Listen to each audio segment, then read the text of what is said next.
when you've weeded your garden, if you notice when you first go out and there's just a couple of little weeds popping up through the earth, if you stop right there and pluck them out, they come up easy. The roots haven't grown deep and they're easy to remove. But if you wait, those roots grow deep and become much harder to remove, and much harder to remove all the root so that they don't pop up again. And that is true both in our backyard garden and in our minds and our hearts. A quote from Ernest Holmes in The Science of Mind says, "The soil does not argue or deny, but goes to work on the seed and begins to create a plant that will represent the type of inherent manifestation as an idea in the seed. From the cucumber seeds, we get cucumbers. From the cabbage seeds, we get cabbages. We don't get tomatoes if we plant cucumbers. And we don't get unity if we plant separation." So as we plant our gardens in our backyards, in our heart and in our hearts and minds, I would like to put forth 3 considerations. 1, a seed takes time to grow. A whole garden is not created overnight, nor is the perfect way of thinking and living in this world. But by focusing on the positive and seeing the little seeds that start to peek out from the earth in the form of something new, we can start to see the progress we are making in this journey and start living the life we want. That life filled with joy, love, peace, harmony, and companionship. Number 2, seeds must grow. A seed can't stay a seed forever, but when it's cared for with nourishing soil, rays of sunshine, and water, they change shape, and start to become whatever it is they were meant to be. To really experience positive change, I too must let go of the past experiences, and embrace the transformation that's about to take place. Having confidence, knowing I will be on a better form, even if it takes time. And number 3, when a seed flowers, we see its beauty. After the seed undergoes a transformation and takes on a new form, we appreciate it for whatever it has bloomed into being, whether it's a flower that makes us smile or it's the crisp crunch of a carrot. And how did it get to that point? With time and transformation. With a little time, patience, and work, what now was once an empty dirt plot, barren, is filled with growth and beauty. And that's so true for us. It doesn't happen overnight. It happens as we are willing. It happens as we plant the right seeds in our thoughts and minds. It happens as we nourish them.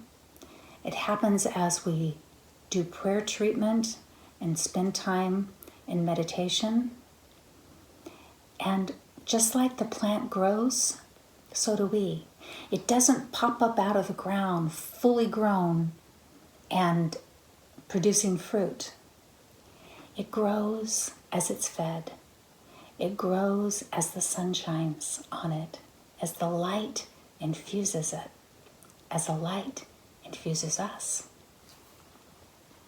And as well as our backyard gardens and the gardens in our own hearts and minds, we are all connected and live in a virtual garden of mind and heart. So I'd like to share with you an article from the Science of Mind magazine. It says, "It's springtime, and this month the metaphor used by our founder, Ernest Holmes, in a previous article could not be more clear.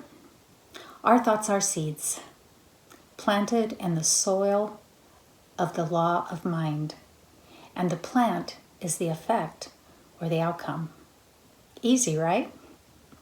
If you want better outcomes in your life, choose better seeds. Pay more attention to the tending process of watering, affirmations, etc. On the individual level, this is as about straightforward as it gets.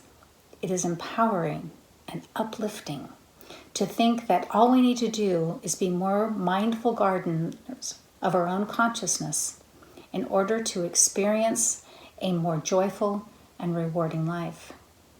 However, if you've ever spent any time working with soil and gardening, you've likely experienced the challenges of weeds and unwanted sprouting of things that you did not plant and that you do not want.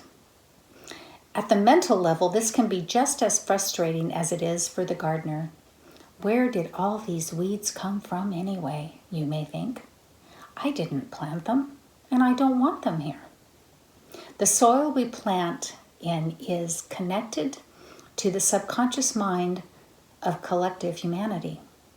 In other words, it is a part of the stream of consciousness that moves around us every day. So like unwanted weeds in our flower beds, thoughts of the collective subconscious rise in our world and must be tended to. Let me explain it this way. My first home had a large backyard, and I was eager to make it beautiful. However, before I could implement the vision that I had for my yard, I had to contend with the condition I received it in. The yard was covered with blackberry bushes, which have to be removed by the root and grow back quickly. It was a frustrating and backbreaking job. Many times I wanted to quit. I would get upset with thoughts like, I didn't do this. It's not my fault. I didn't plant these things. Why didn't the people before me take care of this? This is my garden now. I am the only one responsible for its condition. If it's going to be, it's up to me. If it's going to be, it's up to me.